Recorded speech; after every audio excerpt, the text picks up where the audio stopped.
I don't know why I'm being reminded of this, but I was with somebody for a really long time and we broke up. But I couldn't let them go. Like, it was my twin flame. We were together for a long time and I just couldn't let them go. So maybe you feel like you're trapped, like in your guilt. Girls really, like, they won't sleep around usually. That's confirmation. Like, I am the feminine polarity and the twin flame connection, and I myself cannot be with somebody if it's not emotional. Like, I can, but it won't, like, it doesn't mean anything. Usually it's just, I can't. I just can't. Like, a lot of times we're always seeking that emotional connection anyway. Like, for women, for girls, for the feminine connection, the feminine polarity. So if you resonate with that, but I had a coach, and she would always tell me, she would always tell me that, like, okay, so we were together for like almost a decade. We broke up immediately. Immediately, I mean, within a week, I met my soulmate. Okay, but this soulmate was more like, was not really eye candy, more like eye patch candy. But you meet people based on how you feel. So in that instant, I met him because of the way that I felt about myself. We were all mirrors of each other. So I met somebody that looked like that felt that way because that's how I felt. I was unhealed. I was tragically, I was in need of healing. And so he was out of shape and whatever. But my coach, I had the coach, she was like, well, maybe he's not the one for you. Maybe he's the one that opens the door. Made me realize, because I hooked up with him and then, like, I cried. Like, I was so, like, devastated. Like, I couldn't hook up with anybody for, like, we talked for, like, months before we actually, like, met and did it. And I couldn't. Like, I just couldn't. I was devastated. So maybe you felt like that. Like, you feel like you're like, it feels guilt. You feel guilty if you go sleep with somebody else, even though they're sleeping with somebody else. Like, he doesn't care. Secret is out. He doesn't care. He doesn't care. He's working with a third party. He has a third party, so he doesn't care. He made an offer to somebody else. He doesn't realize it's not gonna work, but it didn't work. He didn't learn the lesson. You're not learning the lesson. He committed to somebody else. So it's like you're stuck. Like, oh, well, I have to be faithful to the idea of them. And it's like, really? Why are you staying with them if that's how you feel?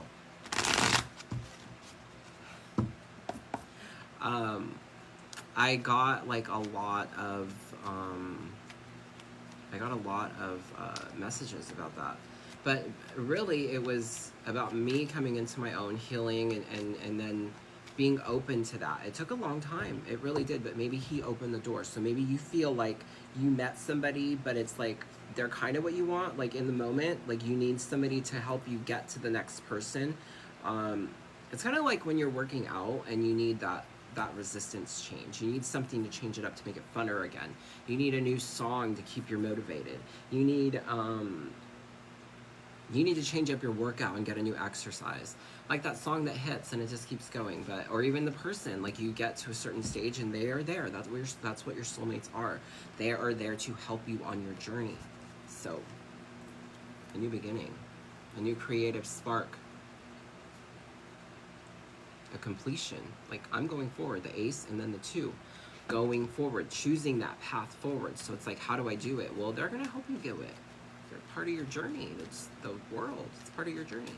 Okay, Spirit, what does a collective need to know? The sun.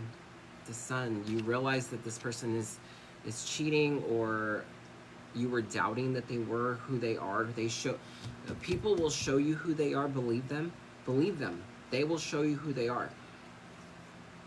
They will show you who they are. Like, it's a karmic. It might be your karmic. It might be bad karma. They're in bad karma for what they did to you now. They're gonna get bad karma for they're getting their karma for what they did to you. Like, if you had true intentions for somebody and then they screwed you over, that person gets their karma. That's how it is. So, you will get your karma one way or another if you were doing somebody dirty. 10 of Wands, 9 of Swords, like, feeling that guilt. Like, people feel a certain way and they take it to these they spiral. They ruminate over that shit. Long term, they keep doing it. They're naive. and then they're stuck in that cycle. They're stuck in that cycle of guilt and shame, burdens. Like, it's a lot of burdens. It's a lot. You feel, people that drink all the time, they feel guilty about something, or they feel emotional about something that they're not healing inside of them. They're covering it up. They're masking it. Emotionally, they're masking it with that alcohol or drugs or whatever. Like, yeah, the page. They plan it. They're planning to feel that way. So if they plan that, it makes them defensive also. Yeah, it makes them defensive. Like, they get angry, and they go crazy, and all that is like a torment, and it's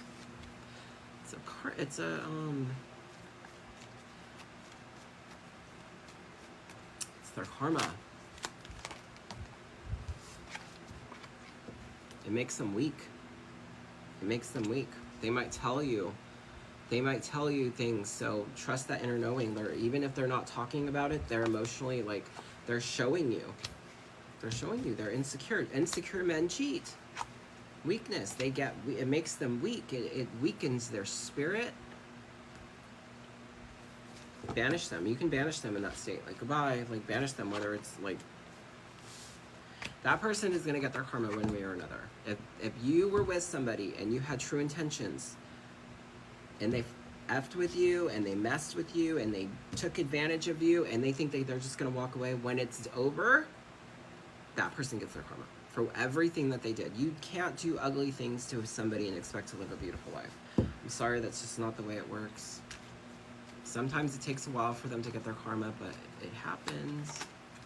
It happens. There's no hope in that. It's telling you to get away. It's somebody showing you what they are. It's telling you to leave. Cut them off.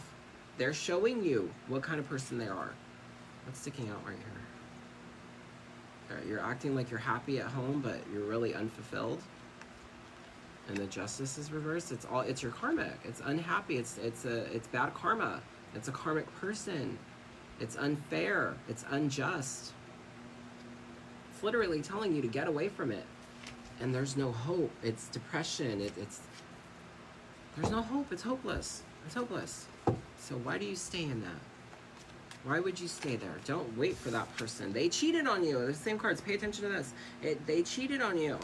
So you can't trust them. So you hold on to them like, well, maybe I should wait. No, maybe this person that you met is to open the door to somebody new, to make you open to open it, to make you open to it, to open the door, make you open to it. So trust the process. It makes you available, it makes you open up emotionally. Make you emotionally available. There you go. Thank you, Spirit. So I hope that helps. So don't sit there, the feminine, don't sit there in that. Oh, that was the other thing. When you choose yourself, that was why he did that, because you weren't choosing yourself. You didn't respect yourself. You sat there and let him walk all over you. You sat them and overgave and overgave and overgave, and that's people pleasing, and that is not, we don't do that. If you keep doing that and you don't have boundaries with yourself and with other people, and they don't respect them, they are not for you, so let them go.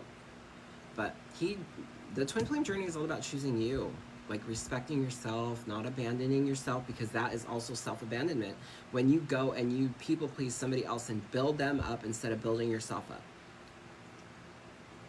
you're abandoning yourself. And you need to have non-self-abandoning traits that is showing up for yourself. For instance, when that was over, I started taking care of myself. I immediately went back to the gym, because I used to always go to the gym before I met him, but he didn't like going to the gym.